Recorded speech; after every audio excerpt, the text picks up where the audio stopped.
Prepare o seu coração para as coisas que eu vou contar. Paulo Freire, Paulo Freire, Paulo Freire.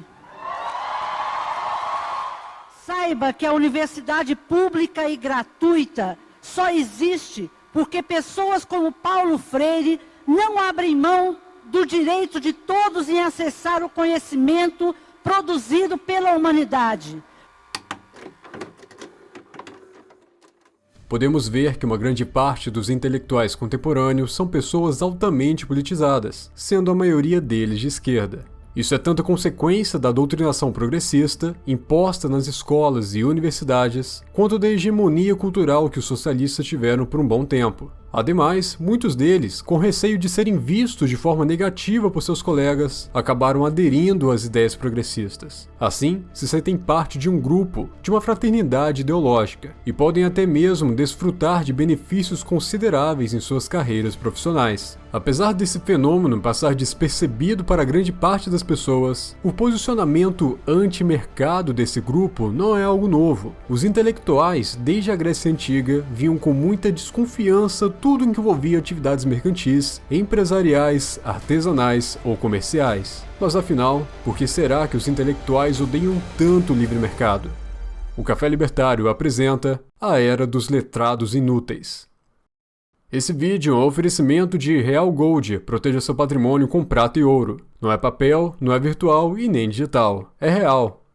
O mais importante quando falamos de atividades intelectuais é entender que estamos falando de atividades que são, em sua maioria, completamente supérfluas e desnecessárias para a prosperidade da sociedade. Em um livre mercado, boa parte dessas atividades seriam totalmente descartáveis, e quem faz parte delas sabe disso. Por isso, essas pessoas estão sempre buscando bases de apoio para tentarem prosseguir em suas carreiras, e a organização que está sempre disposta a oferecer esse tipo de apoio é justamente o Estado. Inúmeros intelectuais não conseguiriam obter seu sustento do mercado. Mesmo aqueles que são amplamente conhecidos, com exceção de alguns, não vendem tantos livros assim a ponto de conseguirem uma renda estável apenas com a venda de suas obras. Muitos desses ingressam na vida acadêmica, viram professores de escolas ou universidades públicas e frequentemente participam de editais culturais que financiam seus projetos. Com isso, tanto por causa da eventual dependência financeira, quanto da profissional para avançar na carreira acadêmica, é inevitável que esses indivíduos defendam o Estado com tanta vontade. Sem o Estado, a esmagadora maioria desses intelectuais teria que trabalhar como vendedor em alguma livraria, como balconista de um mercado ou em alguma outra profissão que não os agradaria. É claro que não há nada de errado com nenhum desses empregos. Trabalhar por si só já é algo digno. No entanto, a vaidosa alta cúpula de intelectuais consideraria qualquer uma delas como estando muito abaixo de sua dignidade. O intelectual acredita que é mais culto e que sabe muito mais do que o resto das pessoas, seja porque fez vários cursos universitários ou porque se vê como uma pessoa refinada, mesmo que, no fundo, esse letrado não saiba de nada que melhore a vida de outros indivíduos. Ele acredita ser uma pessoa mais inteligente e muito mais preparada do que o restante da humanidade, e por conta disso, tende a cair no pecado da arrogância com muita facilidade. Devido a essa soberba, não devemos estranhar que, por trás de cada grande ditador da história, sempre houve vários intelectuais bajuladores. A verdade é que, sabendo da fraqueza dessas pessoas, o Estado as seduziu, e em troca de um salário, de patrocínio para os seus projetos ou de prestígios exagerados, eles facilmente se renderam aos encantos de seus benfeitores, conferindo a eles base e legitimidade do ponto de vista ideológico, cultural e filosófico.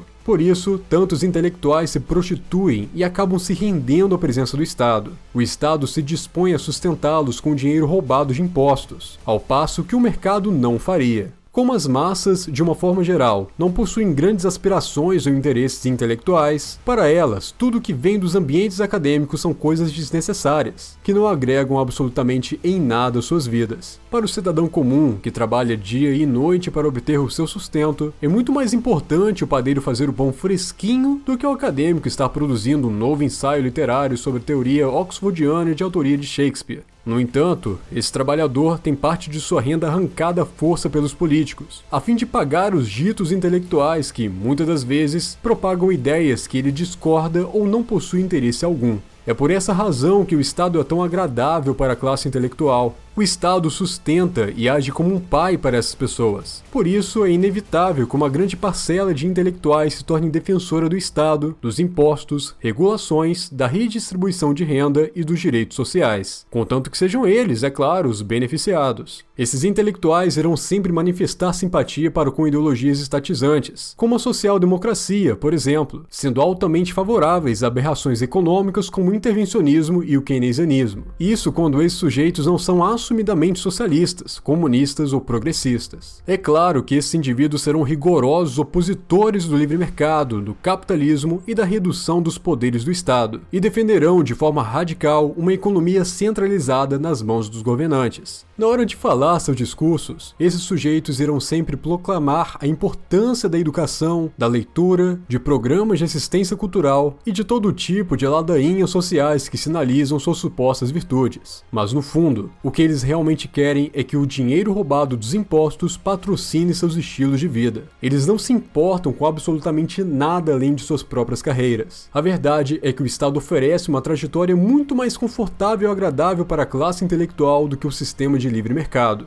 Uma boa parte dos acadêmicos e intelectuais contemporâneos, portanto, não passam de parasitas, da mesma forma que políticos, burocratas e demais agentes da fauna estatal. É verdade que alguns intelectuais facilmente encontrariam patrocinadores no livre mercado, mas tanto dentro como fora do universo acadêmico, eles são uma minoria se comparados com a quantidade desses indivíduos. Com isso, em vez de uma sociedade com dispersão de conhecimento orgânico, onde seriam exaltados intelectuais que realmente se sobressaíssem de forma natural, por seus próprios méritos e competências, estamos vivendo, na verdade, num pesadelo burocrata. Assim, é de se esperar que instituições governamentais, como as universidades públicas, eventos literários, políticos e culturais, aceitem apenas aqueles sujeitos que proclamem e divulguem aquilo que o sistema político deseja difundir, que o Estado é maravilhoso, que você precisa dele e que o governo é sempre sábio, justo e magnânimo e toma as melhores decisões possíveis. Se nós amamos a liberdade, a nossa desconfiança e ceticismo para com a classe intelectual deve estar sempre em alerta máximo. Como os demais parasitas estatais,